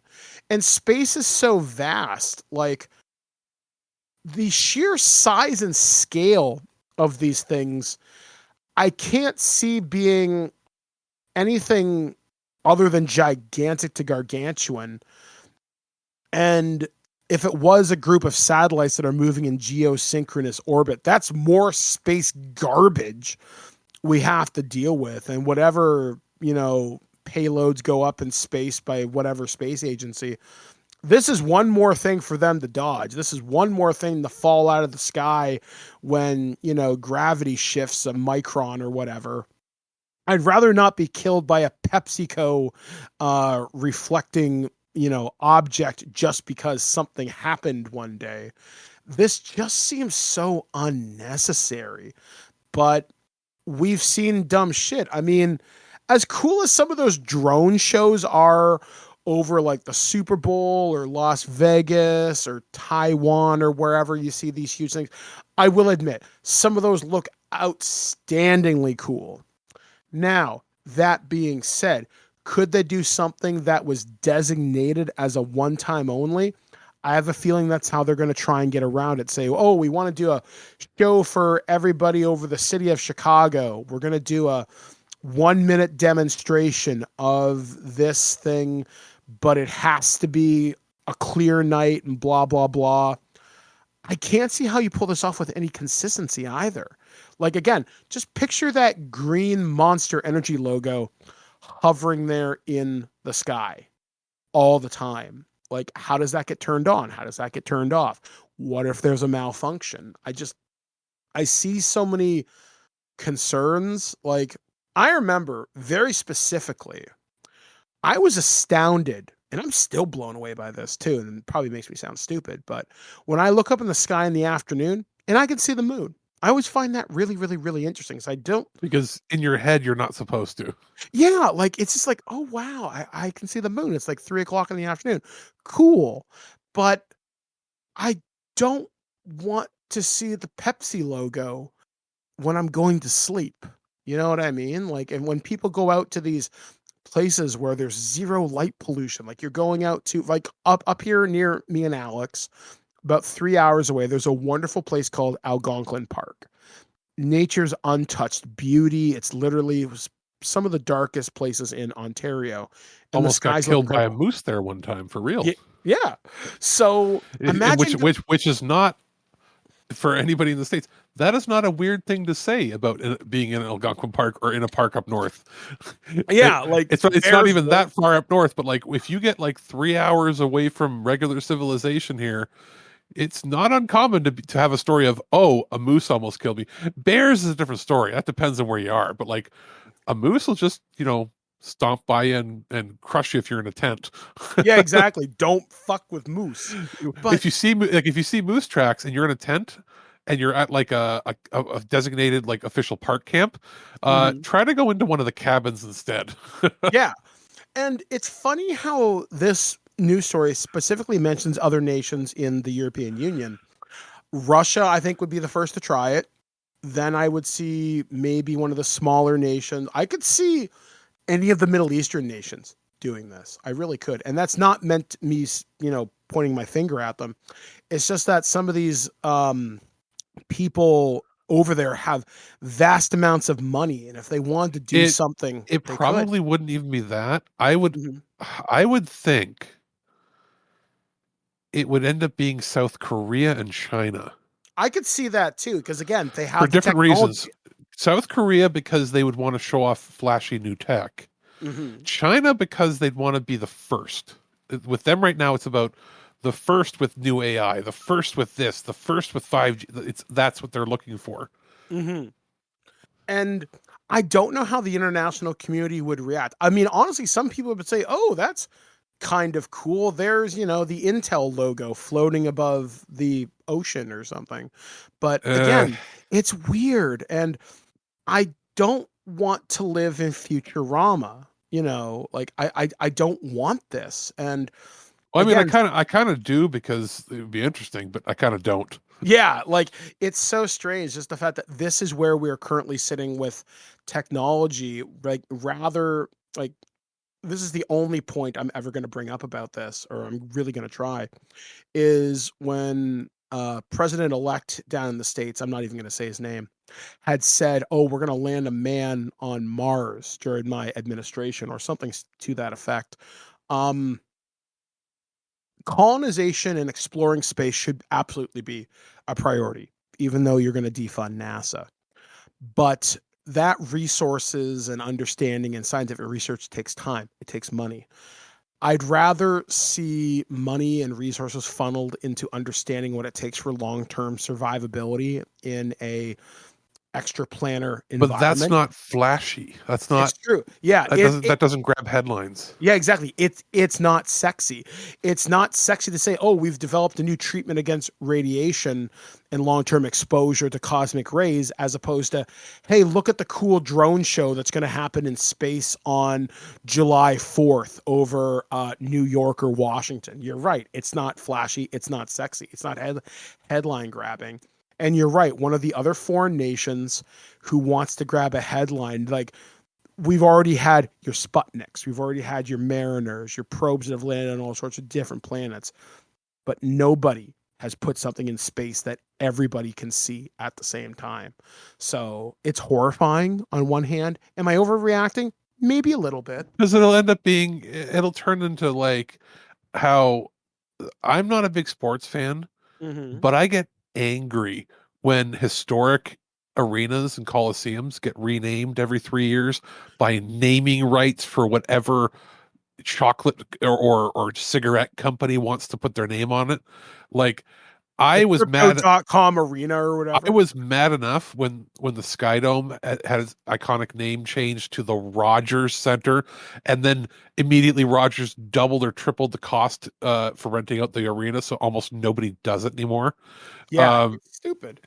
It like literally they like doubled and it's not like government. Oh, it's bad, but it's like you hear in the States like the Yum Center, or I don't know, Crypto.com arena or whatever. Yeah, or I don't know, the Ozempic butt fuck Coliseum Yeah. in Des Moines or whatever. Like See, the it's only whatever. one, the only field I can think of, and I don't even it has to be, is like Wrigley Field. I mean Wrigley's chewing gum. Okay, fine. Well, you have to have at this point be like designated a historic site to not have your name changed. Yeah, like if your arena's over like 50 years old, yeah, sure. Or even, well, no, a lot of those are changed. It's got to be like 100 years old for it Oh, to not, for like, because think about it, the Sky Dome is already 30-ish at this point. 30, yeah. yeah, I think 30. This year's at 30. I'm not sure. Look it up. No, it might Okay. actually be, no, I think this year it's 35. But like other center, like Madison Square Garden will not change its name because New Been York around will, since like because the people of New York will set the town on fire if yeah. it became like the Hershey's Arena. Yeah, like it's just not going to happen. Like you're not going to change Wrigley Field. You're not going to change, any of the places that are in New York or Was it Boston. Fenway Park Yeah, Fenway Park. or you've got where is Wrigley the Cubs? No, maybe I'm not. I'm bad at baseball. I know But like hockey arenas, but yeah. like the major arenas, like, and the ones like where like the Orioles play, like any of the old baseball teams, Boston, if you were to change the names of those because they're historic ones, people get fucking mad. Oh But yeah. it's all these other ones where it's like, it's not called the Air Canada Center anymore. It's something else, I think. Yeah, but And everybody will always call it the the ACC. the Rico Center is now something else as well. Is it Scotiabank Arena? One of them? Yeah, it's Scotiabank Arena. Yeah. So like it's like I can't like I don't even, we live within an hour away and we don't even remember what we don't know this. It's just advertising for the sake of advertising for pointlessness. That's why I like I still, nobody, even like Maple Leafs fans, I don't think most people call it the Rogers Center. I think 90% of fans still call it the Sky Dome.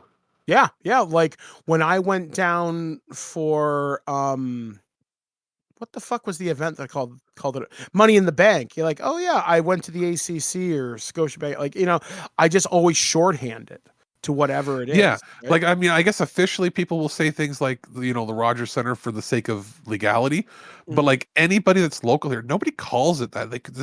They'll just say the Sky Dome, and if somebody says, "You mean the Rogers Center?" You'd be like, "No, I mean the Sky Dome," and it will be that sort of issue if somebody starts advertising in space. It'll be like, it's like, "Oh, would you like to go to I don't know, Monster the Energy Lagrange Point or whatever." Monster Energy Mars. You'd be like, what? Yeah, like the planet is advertised as that. Like, so you look through a telescope and all you see is like the Mars bar. Yeah, like it's so dumb how we're starting to commercialize space. And obviously I come from an indigenous culture, and one of the things we're always taught, like nobody owns the land. Now, I guess you can own a building, of course, but you don't own the land. In but- general, what I think, I mean, if you get down to the base core, the government owns the land. The government's and the military's enforcement owns the land. You own everything on top of the land until you're told you can't. And that's basically how all property works on the planet. It Yeah. is who has the military force to keep the land. Mhm. That's pretty much it. But yeah, like I think space advertising, to close this out, it's a very dangerous thing to want to get into. I mean, on one hand, it's goofy. It's fine for satire. Like if I saw this on the Orville or an episode of Enterprise, I'd be fine with it because it's satire poking fun at it, right? I get it. But to see it in reality, it's a bit dramatic to say it's a failing for us as a species, but considering all the things we should be thinking about, I think it's a pretty poor use of resources. So our last story was found by Alex this week. This comes from Atlantis Obscura. The world's oldest anus has an unexplained glow in Florida. You're welcome. So Ben Branog. Okay, I don't say this. It's a long article. You don't have to read everything if you don't want to. Okay.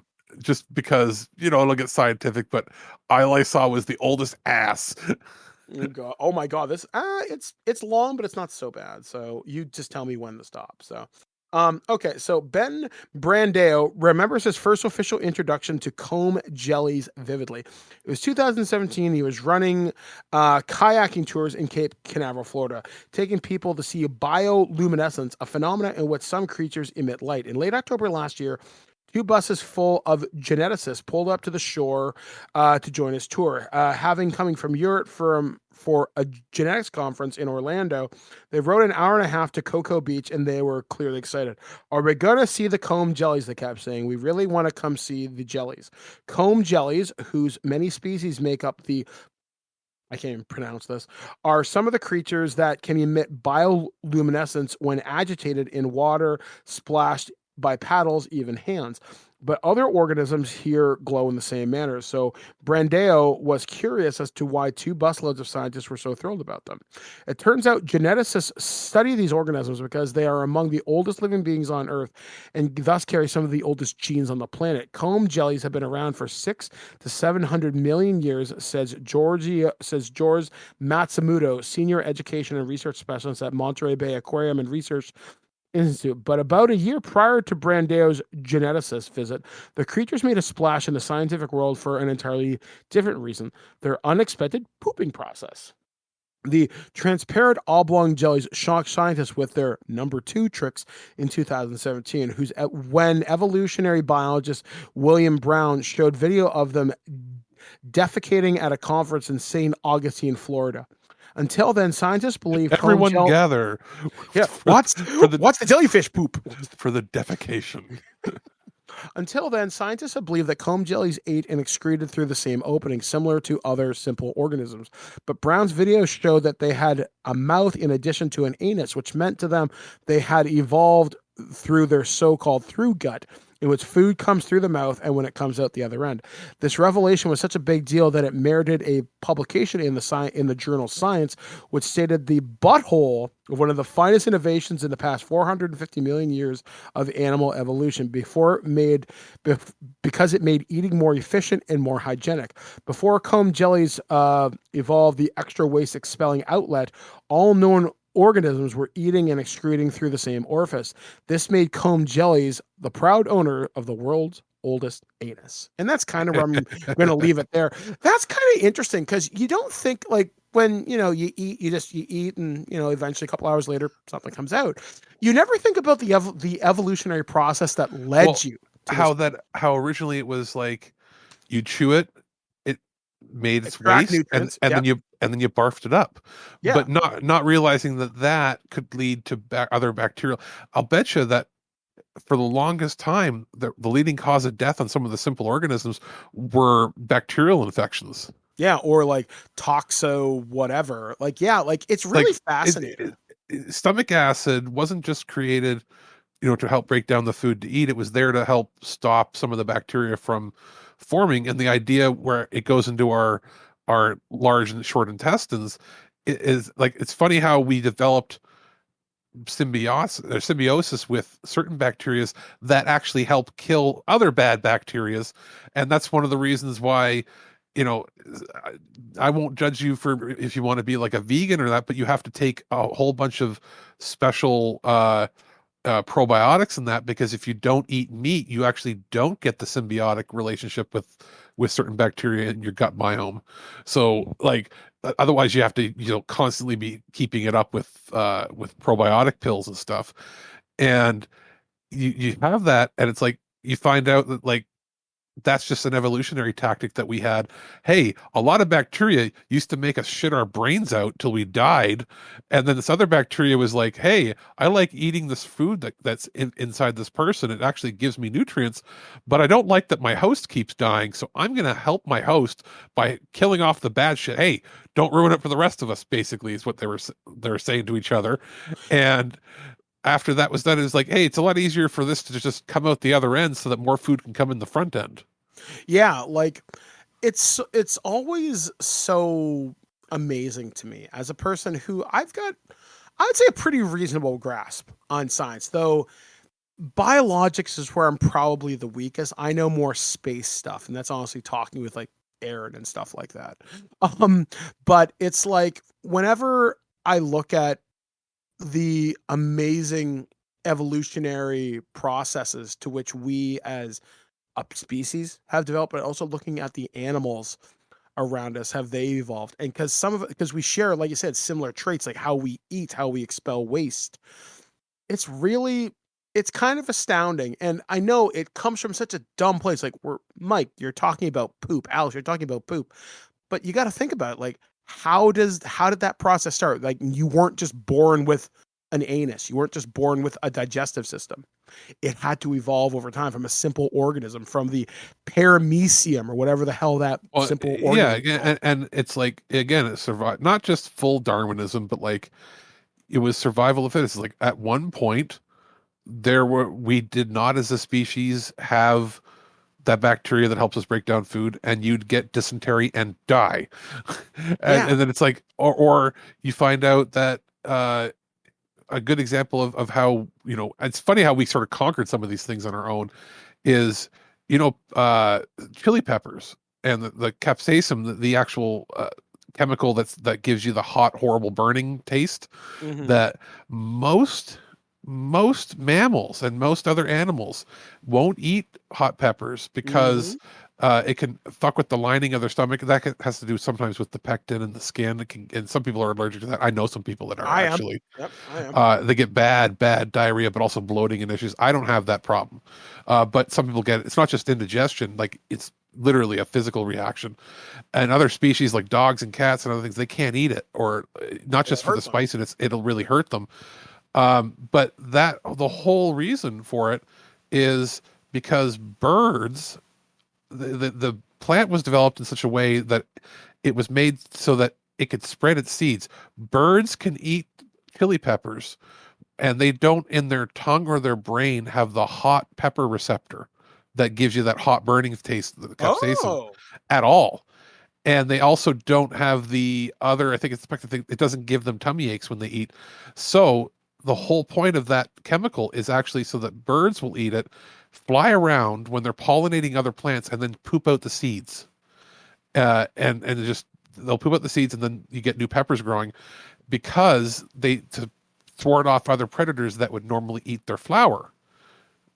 It's like, oh, holy crap. So we sort of defied it, where so many years and multiple generations of us, over several hundred years, maybe thousands of years, eating the peppers, got to the point where if you're somebody who's allergic to the pectin or to the skin of certain peppers, you're actually having a gene that hasn't mutated yet.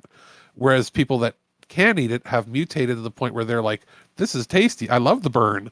And then every other mammal on the planet is like, what are you doing? We're not supposed to eat this. But yet we do. So it's a similar thing to lactose, right? So, the people, Chinese people of South, I think it's Southeast Asian, and then most of the Asian, like China, Japan, they, for the most part, vast majority, like 90% or more, are lactose intolerant. And most, I think it's not just them. I think it's a lot of people from Africa, Sub-Saharan, South American. It's mostly that. It's literally just European white people that are like 90% not lactose intolerant. And it's an evolutionary thing. Something about location.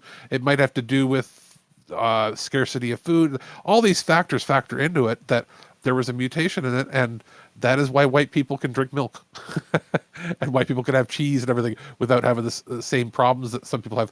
And that's why a lot of Asian cultures don't have cheese or dairy in their products, or if they do, it'll be goat's milk, something that doesn't have lactose. Yeah, you're right. I've actually never kind of noticed that. Interesting. And I guess maybe that's why the cow, I don't know, this is me purely spitballing. I'm not meaning to be blasphemous. Maybe that's interesting.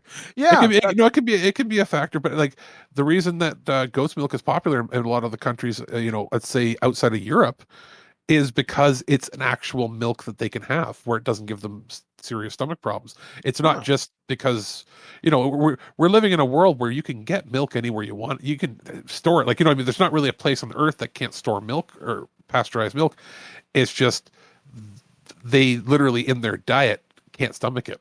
Wow. So that's something I had a couple of my friends that were Vietnamese and Chinese that tell me, they're like, oh yeah, Chinese people and Asian people, they can't have it. And I'm like, what do you mean?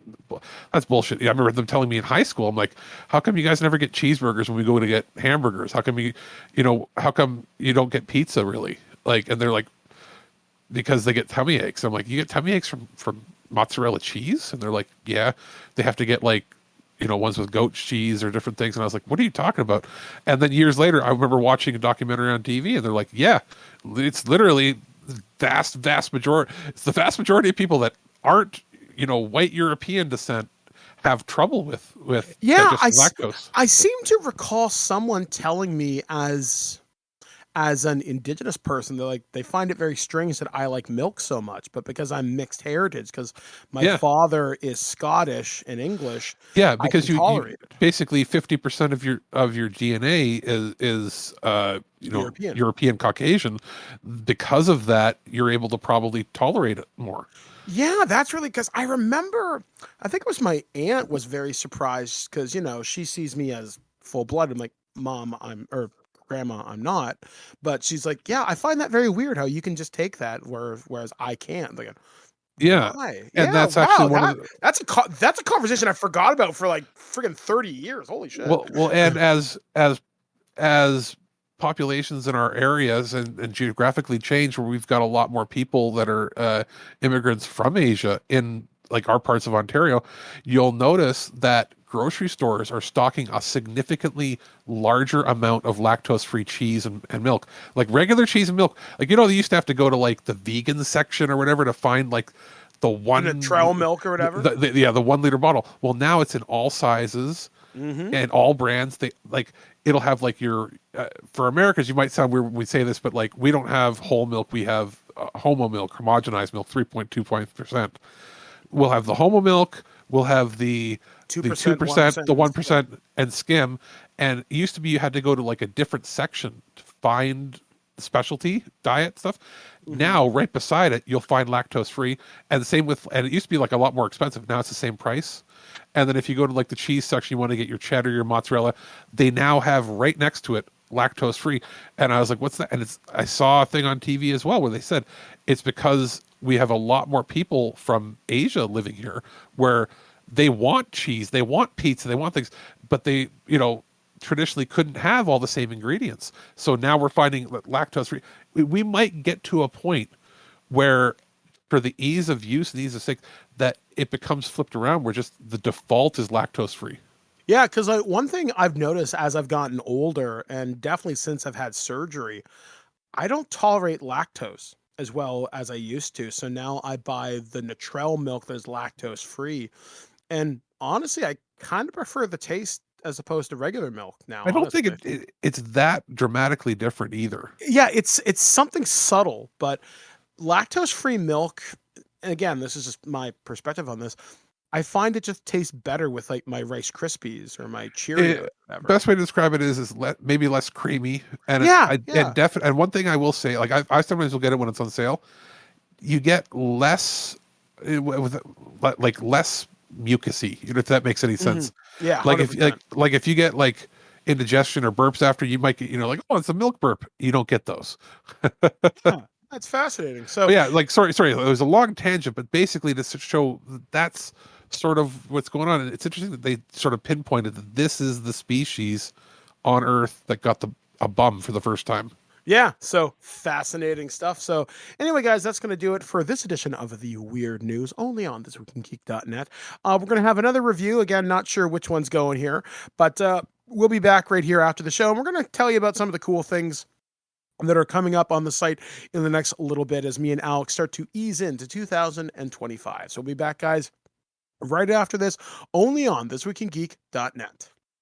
Hey guys, this is Mike the Birdman here. I'm here to talk about something really cool we actually got just prior to our holiday gift guide, but unfortunately, timing, postal strikes, and, well, the world's on fire.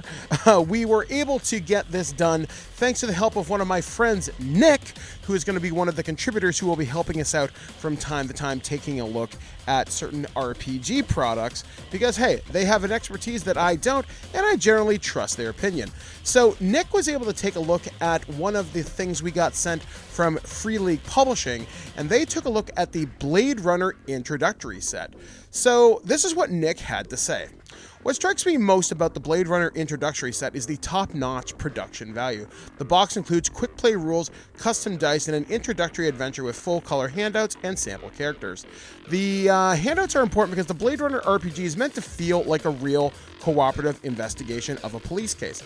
The handouts are things like mugshots, security camera photos, newspapers, magazine ads, emails, all sorts of things that the players are likely to uncover while investigating a crime scene. I was really impressed with the quality of all the included elements. The graphic design, layout, and the artwork were all great. I do think the rulebook does go rather overboard trying to cram in as many references to quotes from the movies as they can, though. It's too bad you won't live, but then again, who does? I was disappointed that the rulebook itself is an abridged version of the full rules, which you must buy separately. It's enough to play the adventure with, but not enough to create your own characters or customize their equipment beyond the standard issue police gear. The adventure module itself is surprisingly good. A deep layered narrative that pits the players against a running clock to solve the murder of a fellow Blade Runner officer at the hands of a rogue replicant. It does provide an interesting backstory, motive, and plan for the antagonist, as well provides a fun cast of characters to interrogate and interact with. As for the rules themselves, I feel that the skill checks are somewhat too skewed on the difficult side, which means players will often be failing skill checks unless they try to finagle and negotiate with the game master to get as many advantages as possible before rolling. Failing a skill check isn't the end, though. If you fail, you can push your luck and re-roll, but you risk doing stress or damage to yourself if you fail again. I'm not sure how well this works in practice, but it seems to me all too frequently the player characters will be having emotional meltdowns in the middle of a session when their stress gets too high. Now, this is where I'm going to chime in with sort of my thoughts. Well, yes, this is something you would see very much so in the Aliens game. Believe me, stress is the, cause of stress, and things that will mean things more often than not go wrong for your player character. But that's one of the things I find with a lot of the Free League games. It really captures the darker side of certain areas of role-playing, like Blade Runner and Alien and stuff like that, and some of the other game systems that run on a very similar engine. Yeah, failure's probably going to happen, and happen more often than what you want it to. But like Nick said, that's not necessarily the end of it. And I think that kind of captures a little bit more fun at the table. Not something as sort of D20-esque from Dungeons and Dragons or Pathfinder or stuff like that, where success feels a little bit more guaranteed, I find. I really do like the stress system. It's something that I really enjoy from the Alien system, and having it once again represented in Blade Runner, I do think is pretty kick-ass. So once again, big thanks to Nick and Free League for sending this over to us. We'll be taking a look at more products from them in the future, as I do have some stuff to look at from the One Ring and more stuff from the world of hobbits, balrogs, and all sorts of other crazy creatures. We'll be talking about that as we move further into 2025. Self-destruct systems initiated. And welcome back to This Week in Geek.net. I'm Mike the Birdman Ashkoe. This is Alex the producer. And guys, thank you for joining us here on the show, as this is our first newly recorded show in 2025 for the TWIG main show. And again, 18 years of history, 18 years of content that has continued on for well over, I think Alex calculated it at well over 10,000 hours, 1,300 plus episodes, countless co-hosts, countless contributors over the years. And it's been a very interesting journey, to say the very least. And as we mentioned off the top of the show, this show will always be free. The show will never be paywalled. We always believe in entertaining you, and we like to have fun doing it. It's a chance for me, Alex, Aaron, JT, Ken, Dave, and whoever else joins us here on the show to get together, hang out, talk about some movies, some comics, some video games, whatever we want. And clearly, people want to hear it. Are we going to be the most popular podcast? No. But that's fine. I like being able to hang out with my friends and talk about whatever we want, whenever we want. And it's built some very interesting friendships. It's built some very interesting opportunities. Like, if it wasn't for Aaron, for example, would I have ever taken the plunge into sending an email that led me to write for Star Trek Adventures? Probably not. I did an interview you can hear with Michael Demiscu and Jim Johnson over on Michael's channel on Continuing Missions. I didn't expect that to come out of Twig. I would never have expected to gain skills to be in freelance audio editors. Infrequently as those gigs come up, I never would have continued to have those skills after college if I hadn't continued podcasting. Actually, I remember, Alex, there was a time where me and the original co-host of the show were going to end it in 2008, 2009, because, school was coming to an end. And I remember using the clip from Alien 3, where it's Ripley's voice recorder from the Nostromo saying, "This is Ellen Ripley, last survivor of the Nostromo, signing off." And I remember using that. And when this show does come to its conclusion, whenever that is, everybody will have plenty of notice. But I promise you, that's how this show is going to end. When you hear that clip, that's it. We're done. But I don't see that happening for quite some time, because this is a chance for me and Alex to hang out, because we live 45 minutes apart. We don't get a chance to hang out. This is our chance to just be dorks. And while it's work, we get together. We get a chance to see each other a couple times, Creative outlet for a couple guys that have disability issues is always a good thing. Community building. Whoa, I think I just heard thunder. That's weird to hear in the end of January. Sorry. It's just my building shook.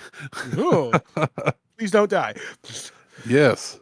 But yeah, it's nice to have this outlet, and it's forced me to learn new things. Like whenever Aaron says, "Hey, I want you to watch this movie." Okay. When you tell me you want to watch this movie, when I explore stuff with Dave and Ken, it's very interesting. When JT and I read comics together, it's always just like, "Hey, Mike, I need you to go down to the comic book store, see if you can find these." I'm like, all right, cool.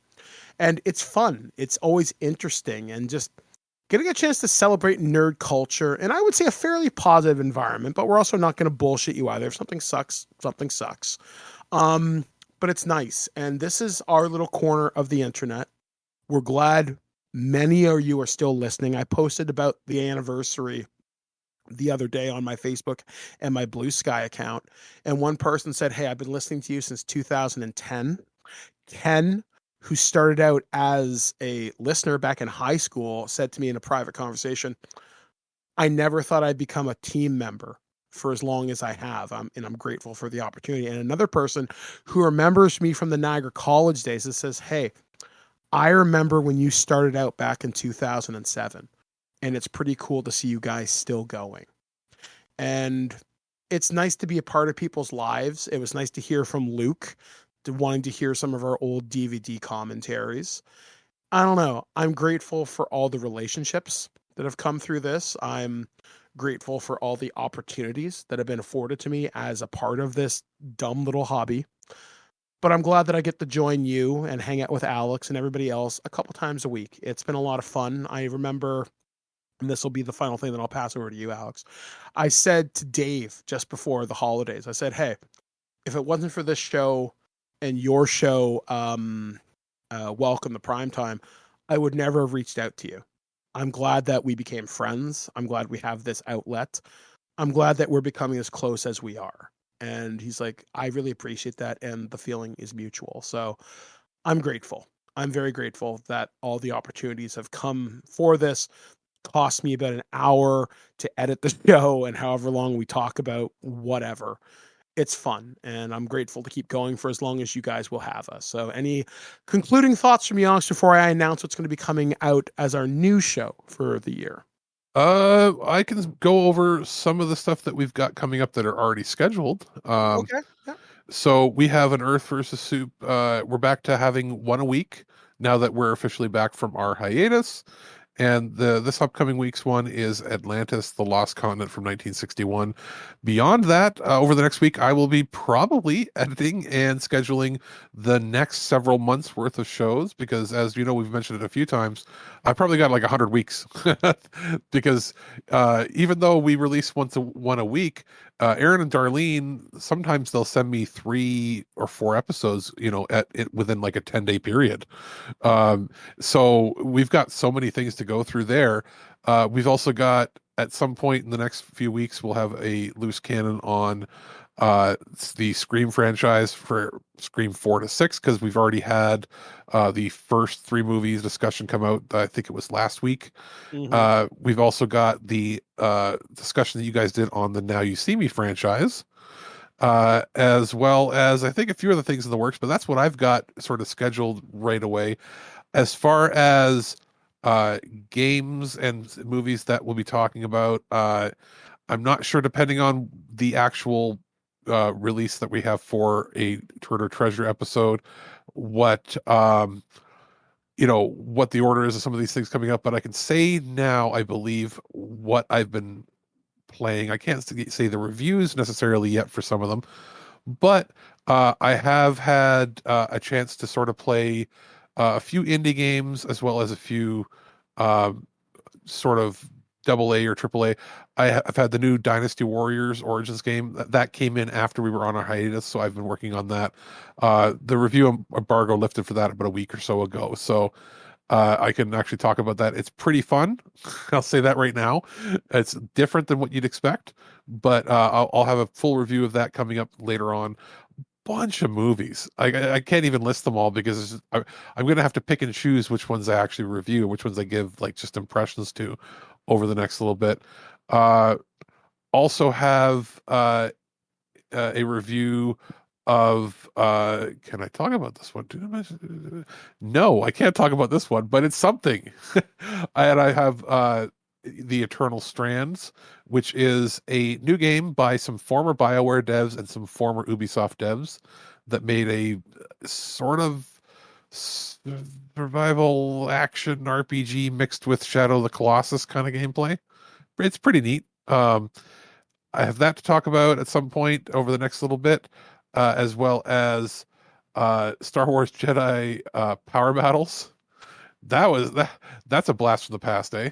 I really wanted that game. No word of a lie. I'll tell you right now, it's rough. It's not good. It's not good, but it's also never was good. So it's a simple review. It's a really good remaster of a really not good game, but a fun game, if that makes any sense. It does, absolutely.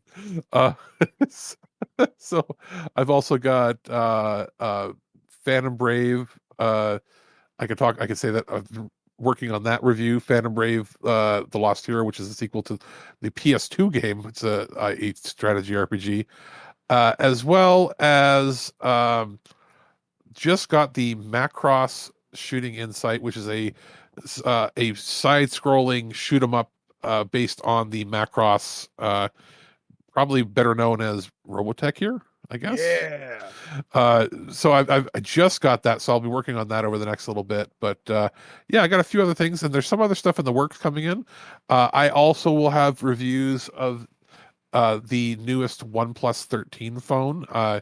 I was actually sent a unit of that. I was sent one last year too. I got the OnePlus 12. It become my daily driver, so I'll have some that phone and some accessory stuff to talk about over the next little bit. And I think there's probably some books or something coming in, because I got an email saying that I've got something coming from FedEx, so I have no idea. Good times. I know for me, so the new show that we're going to be premiering this year, and we already have a couple of them in the can. We're recording a couple this weekend. Is me and Dave and Ken and whoever else wants to join us. We're doing a show we're calling Random Access Memories, and it's just going to be kind of sort of a spiritual successor to Twig After Dark, but not as fucked up. It's just going to be us talking about movies or comics or just random stuff that doesn't really fit anywhere. Stuff like what's your favorite soundtrack, which is actually our first topic show. We recorded that a little while ago. Or here's an action hero that we don't want to do a full loose cannon on, or something like that, or whatever. And it was an idea that Dave had brought up a while ago. He said to me just during the holiday break, like, what's a show we can do that requires almost no prep? I'm thinking, well, this kind of works. So we got a couple of those ready to go. So that'll come out probably a few times a month, depending on our recording schedules. Me, Dave, and Ken have a pretty consistent schedule for Loose Cannon. So that'll be sort of the show that I flagship with those two guys.